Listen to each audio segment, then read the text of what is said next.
Hey, how's it going? And welcome to another Jojo June video. Alright, so today I wanted to talk about the Jojo spin-off manga Crazy Diamond's Demonic Heartbreak. But I remember just from hearing the very concept alone thinking it would be something I'd be totally into, like a spin-off manga starring Hol Horse with Josuke as his ally set in Morio. And even though there's only 5 chapters available, I really enjoy what we have of it so far. But before we really get into it, I wanted to talk about the people who are behind the creation of it.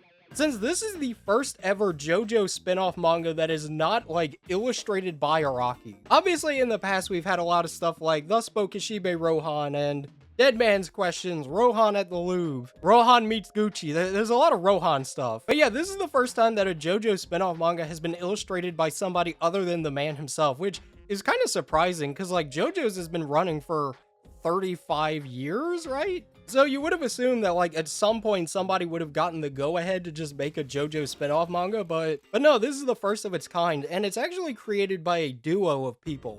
The writer is Kohei Kadano, who you might know from working on another JoJo thing, that being the novel Purple Haze Feedback.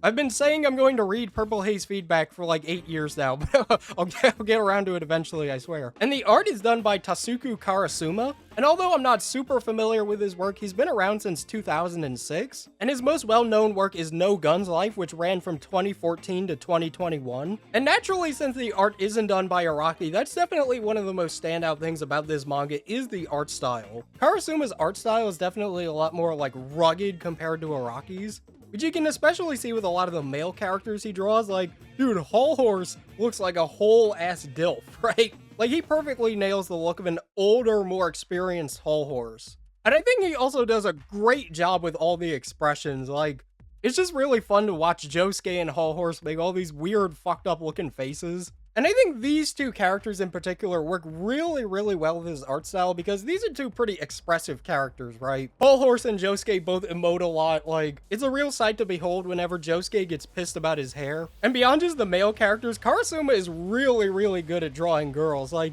look at Mariah, bro. Zam.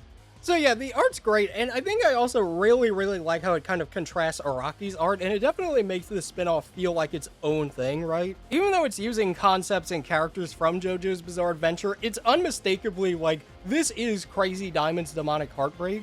And I think the art alone has me interested in checking out some of the guy's other work. Since the art is awesome, he's also really good at mimicking the, like, Oingo Boingo the Thoth art. So yeah, the art is awesome. I would recommend just, like, checking it out for the art alone. So as for the actual story itself, even though there's only about 5 chapters available, I've really enjoyed what we have of it so far. And I think especially if you're a fan of like parts 3 and 4, this is definitely something you ought to check out because this is like loaded to the brim with references and appearances from characters you probably wouldn't expect to show up. I think the best way of describing it is that it feels like a good JoJo fanfic, right? It's just sort of schlocky and kind of like referential enough to where it's enjoyable, but I don't feel like it goes super overboard to the point where it's like, do you guys like JoJo's Bizarre Adventure? But I mean, it is a spin-off manga starring Hol Horse and Josuke, so like, I don't know, I think they have permission to just go a little bit crazy with it, but so yeah, the story revolves around Hol Horse having to track down a parrot that was previously owned by Dio.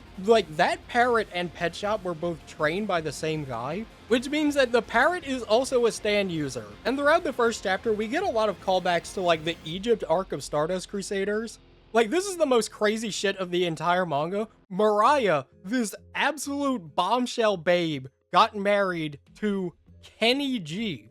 As in Kenny G, the goober who had tenor sax, which is the stand that, like, made Dio's mansion confusing. I mean, that's just inspirational, right? Like, if Kenny G can get with Mariah, then we've all got a shot, right, fellas? But one thing that I find genuinely pretty interesting about this manga is how these characters are dealing with, like, the aftermath of working for Dio 10 years later. Since Mariah kind of looks back on Dio as being somebody that was so powerful and had such a presence to him.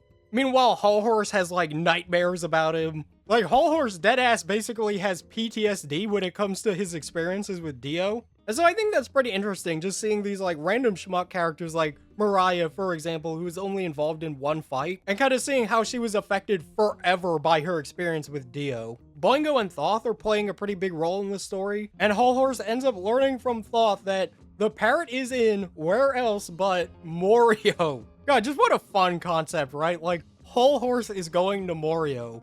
And naturally, Hol Horse ends up encountering Josuke pretty quickly, and I really like the chemistry these two have. Since Hol Horse is kind of like sleazy and he puts up this air of confidence and charm, but at a moment's notice when things aren't going his way, he's like, nope, I'm out of here. Whereas Josuke is very friendly and upbeat, but really ferocious when pissed off. So I think the two are really compatible. Like, they play off of each other really well. And it's just nice to see more of my man Josuke, right? Like, Josuke is my favorite JoJo character, so any opportunity to see more of him is appreciated. But like I said, there's only 5 chapters so far, so there's not a whole lot of story to talk about, but I'm definitely enjoying what is there. Like, while Hol Horse and Josuke are trying to track down the parrot, Kakyoin's cousin actually ends up getting Thoth, and so she's using that to try and find out the truth about her cousin's death. And the parrot stand is actually really cool. I'm hoping we see more unique stands in this manga because I'm pretty sure as of right now, this is the only like new one in the story. But basically his stand lets him make these punch cards, which goes into people's bodies. And then it allows him to like replay voices, and the person that's targeted will replay whatever action they were taking after that voice played. And basically the parrot like replays the part where